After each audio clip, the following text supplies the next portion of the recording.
नमस्कार दोस्तों, स्वागत है आप सभी लोगों का अपने चैनल ओपी पर रीडर के सुपर संडे में।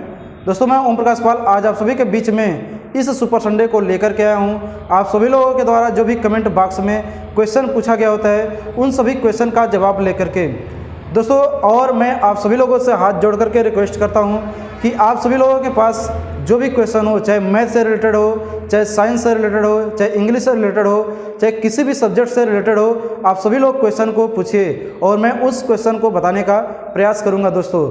और दोस्त मैं आप सभी लोगों को एक चीज़ और बताना चाहूँगा कि आप जीके टाइप क्वेश्चन न पूछा करिए, क्योंकि जीके टाइप क्वेश्चन अगर पूछेंगे तो हमें पता रहेगा तो हम बताएंगे, नहीं पता रहेगा तो नहीं बताएंगे।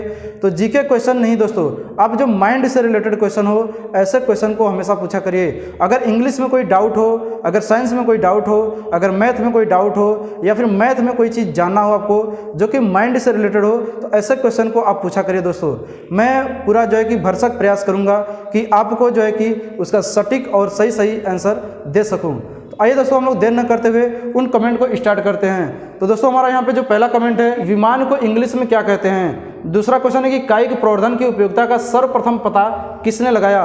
दोस्तों जो ऊपर का दो क्वेश्चन दिया गया है, ये क्वेश्चन पूछा गया है चाणक्य आइडिया की चैनल की तरफ से। दोस्तों मैं इनको बहुत बहुत धन्यवाद करूंगा कि दोस्तों ये जो है कि बराबर क्वेश्चन पूछते रहते हैं। और अगला जो क्वेश्चन है तीसरा, किसी संख्या में जीरो से मल्टीप्लाई करने पर जीरो कैसे प्राप्त होता है। दोस्तों इसको हमने अपने हिसाब से लिखा है, लेकिन जो ये पूछा गया है ये क्वेश्चन जो तीसरा और चौथा क्वेश्चन है दोस्तों, ये पूछा गया आपका ब्राइट फ्यूचर एकेडमी की तरफ से। मैं इनको भी धन्यवाद करूंगा। अब इनका जो क्वेश्चन था दोनों दोस्तों इंग्लिश में था। पहला क्वेश्चन ये है इनका कि sir I have a question in mathematics. मुझे एक गणित में क्वेश्चन है, प्रॉब्लम है, समस्या है। How can we prove that in any number multiply, कि किसी भी नंबर को अगर हम मल्टीप्लाई करते हैं बाई जीरो से गेट्स रिजल्ट जीरो, तब उसका रिजल्ट जो है कि जीरो आता है। कहने का मतलब ये चीज़ है कि किसी भी संख्या में अगर आप जीरो से मल्टीप्लाई करते हो तो उसका रिजल्ट जीरो आता है। प्लीज़ सर, यानी कि प्लीज़ सर बोले हैं और लास्ट में हाथ जोड़े हैं। तो दोस्तों हाथ जोड़ने की कोई ज़रूरत नहीं है, क्योंकि आप सभी को क्वेश्चन पूछना है और हमें क्वेश्चन बताना है। तो दोस्तों हमारा काम है कि आप सभी का क्वेश्चन हम बताएं। अगला क्वेश्चन इनका है दोस्तों, sir I have a question that when we use two bracket में लिखे के लिए एंड फॉर ब्रैकेट में लिखे के लिए, please sir pick the my question, thank you sir. और दोस्तों इस प्रकार से इनका क्वेश्चन था, यानी कि इनका कहने का मतलब ये चीज़ है कि टू और फार का यूज हम कब जो है कि के लिए यूज करते हैं, कब टू लगा देते हैं, कब फार लगा देते हैं, ये अक्सर कन्फ्यूजन दोस्तों होता रहता है। आइए दोस्तों हम लोग इस सभी कमेंट का जवाब देखते हैं। पहला हमारा कमेंट था विमान को इंग्लिश में क्या कहते हैं। तो विमान को दोस्तों इंग्लिश में हम लोग प्लेन कहते हैं, यानी कि जो जहाज होता है वही विमान होता है दोस्तों। और इसका एक पार्टिकुलर इंग्लिश होता है एयरक्राफ्ट, यानी कि एयरक्राफ्ट भी बोलते हैं या फिर प्लेन भी बोलते हैं। दूसरा क्वेश्चन दोस्तों ये था कायिक प्रवर्धन की उपयोगिता का सर्वप्रथम पता किसने लगाया। तो दोस्तों सबसे पहले तो हम लोग ये चीज़ जानेंगे कि कायिक प्रवर्धन होता क्या है। ये चीज़ आपका बायो का पार्ट है दोस्तों। कायिक प्रवर्धन वह होता है जो कि बिना बीज का उगाया जाता है। कोई भी पौधा हो, कोई भी पेड़ हो, जिसे बिना बीज का आप उगाते हो वो कायिक प्रवर्धन कहलाता है। यानी कि कहने का मतलब ये चीज़ है कि वो अपनी जो बीज है उस बीज में कोई भी चीज़ बड़ा होने का, पैदा होने का क्षमता को खो देता है, तो वो चीज़ कहलाता है कायिक प्रवर्धन। जैसे कि आप आलू को बोल सकते हो, जैसे इसमें यानी कि आपके पत्ते भी हो सकते हैं। जैसे कोई भी पेड़ उगा रहे हो तो आप पत्ते, उसका तना, उसका जड़, उसका टहनी, ये सभी चीज़ जो है कि कायिक प्रवर्धन का अंग कहलाएगा। जैसे कि आप गुलाब का फूल लगाते हो तो गुलाब का फूल लगाने के लिए आप जो है कि उसके टहनी को कलम कर लेते हो और टहनी को कलम करके जा करके लगा देते हो। तो कहने का मतलब चीज़ कि जो गुलाब का बीज होता है वह किसी भी गुलाब को पैदा होने के लिए अपना जो क्षमता होता है वह खो देता है, तो उस कंडीशन में उसे हम बोलते हैं कायिक प्रवर्धन। और दोस्तों इसका जो है कि सर्वप्रथम पता किसने लगाया, ये चीज़ हमें जानकारी नहीं है। मैं इसके लिए माफ़ी आपसे चाहता हूँ, क्योंकि ये जीके टाइप क्वेश्चन हो गया। दोस्तों जीके टाइप क्वेश्चन आप न पूछा करिए, आप जो है कि माइंड से रिलेटेड क्वेश्चन को पूछा करिए। आइए दोस्तों चलते हैं अगले क्वेश्चन पे। अगला क्वेश्चन है किसी संख्या में जीरो से मल्टीप्लाई करने पर जीरो कैसे प्राप्त होता है। देखिए दोस्तों इसको मैं दो कंडीशन से बताऊंगा। अभी शायद आप लोग नहीं जानते होंगे कि जीरो में किसी भी संख्या का मल्टीप्लाई करते हैं तो वो जीरो कैसे आता है। मैं इसका एक कंडीशन नहीं बल्कि दो कंडीशन बताऊंगा और दोनों कंडीशन आप संतुष्ट हो जाएंगे। और मैं इसका वीडियो जो है कि ऑलरेडी बना चुका हूं दोस्तों।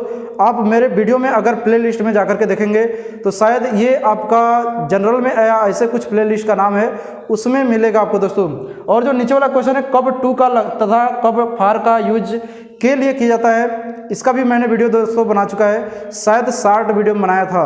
तो दोस्तों इस दोनों को आज मैं फिर से बताने वाला हूँ। चलिए हम देखते हैं। तो इसको पहले बाद में बताते हैं, पहले हम ये देख लेते हैं कब टू और कब फार का यूज करते हैं, जहाँ पे दोनों का अर्थ के लिए निकलता है। दोस्तों हमने यहाँ पे 2 सेंटेंस लिखा है, I need book to read, I need book for राजा।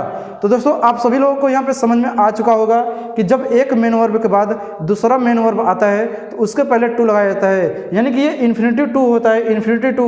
और ये इन्फिनिटी टू जब बनता है तो वो चीज़ हो जाता है ऑब्जेक्ट, यानी कि कोई भी काम हो जाता है, सॉरी कोई भी ऑब्जेक्ट यानी कर्म हो जाता है। यानी आई नीड बुक, मुझे बुक की आवश्यकता है, मुझे बुक चाहिए, मुझे बुक की ज़रूरत है। टू रीड यानी पढ़ने के लिए। अब देखिए दोस्तों यहाँ पे पढ़ने के लिए आ गया, यानी कि यहाँ पे काम हो रहा है, क्या चीज़, पढ़ने का। यानी कहने का मतलब ये चीज़ कि जो यहाँ पे रीड हो रहा है, काम हो रहा है, वो चीज़ ऑब्जेक्ट में काम करेगा। क्यों? क्योंकि आपका एक मेन वर्ब पहले हो चुका है दोस्तों। और अगला है कि आई नीड बुक, मुझे बुक की आवश्यकता है, मुझे बुक चाहिए। फॉर राजा, यानी कि फॉर राजा, यहाँ पे एक नाउन आ गया, एक नाउन के पहले फॉर आ गया तो यहाँ पे के लिए हो गया, मुझे राजा के लिए एक बुक चाहिए। तो दोस्तों बस यही अंतर है कि ये जो है कि आपका जो है इन्फिनिटिव वर्ब कहलाता है, सॉरी इन्फिनिटिव जो है कि आपका ऑब्जेक्ट कहलाता है, यानी कि वर्ब मेन वर्ब के पहले टू लगा करके, और यहाँ पे जो है कि नाउन है तो ये मेन वर्ब के पहले टू और यहाँ पे नाउन के पहले फॉर, इन दोनों का अर्थ जो है के लिए ही होगा। हमने दोस्तों यहाँ पे इसका हिंदी भी लिखा है, मुझे किताब पढ़ने के लिए चाहिए, मुझे किताब राजा के लिए चाहिए, यानी कि एक में नाउन है और एक में आपका इन्फिनिटिव वर्ब काम कर रहा है। दोस्तों आइए हम लोग देखते हैं इसका जो तीसरा क्वेश्चन है, यानी तीसरा क्वेश्चन, किसी संख्या में 0 से मल्टीप्लाई करने पर 0 कैसे होता है। देखिए दोस्तों यहाँ पे पहला मेथड जो है कि 0 में 3 का गुणा कर रहे हैं तो इसका रिजल्ट जो है कि 0 कैसे आता है, यानी कि हमें 0 लाना है। क्या लाना है? 0।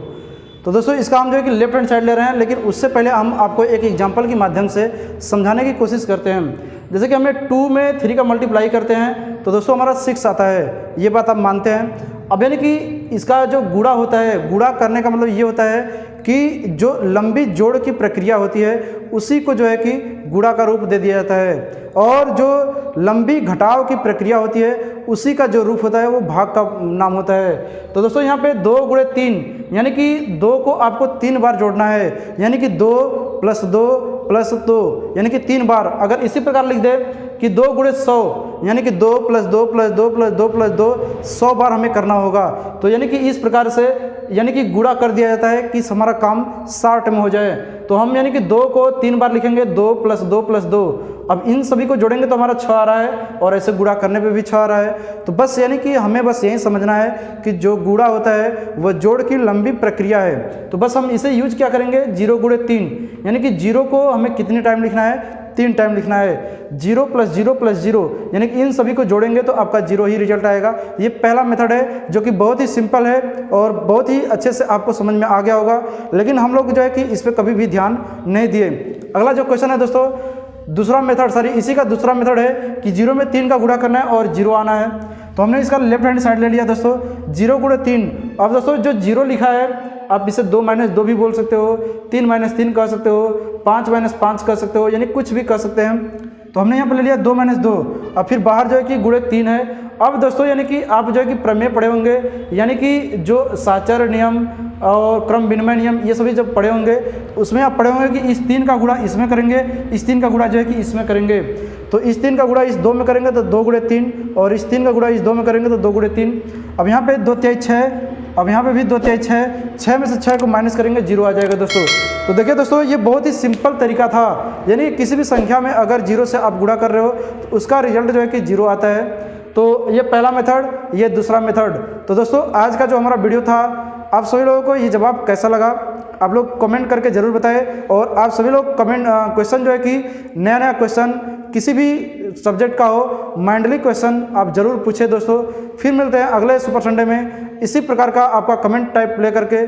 तब तक के लिए नमस्कार दोस्तों, धन्यवाद, जय हिंद, जय भारत।